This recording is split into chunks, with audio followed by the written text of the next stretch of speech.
مسيكم بالخير. كنت نزلت فيديو اسمه شكوى جماعية ضد فضل شاكر. بالحقيقة هذا من مراقبتي للسوشيال ميديا، واستعملت العنوان كتعبير مجازي انه الناس قد ما عم تعلق شو عم يعمل فينا، شو عم بحسسنا، كيف عم برجعنا لورا بالعاطفة. عامل احلى رسمة تشكر، هوا الجنوب ماشي، عامل الحب وبس، اخر وحدة كيفك عفرائي.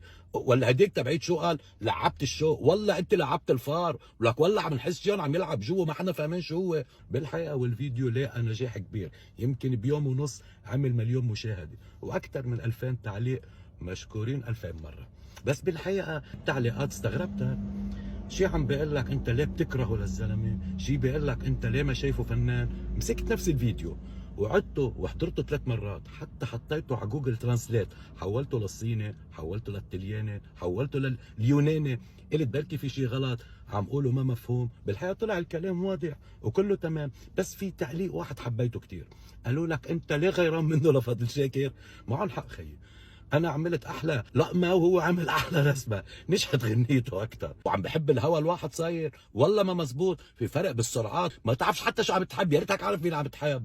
حبيبي انت خف علينا شوي، الله يرضى عليك. بعدين نحن بفضل شاكر واحد ما خالصين، صاروا فضل قال شو وشاكرين، بتعرف شو شاكرين فضلك. نحن اكيد فنان وفنان كبير، واصل الفيديو كله عم نمدح بفنه وباختياره وباحساسه للاغاني.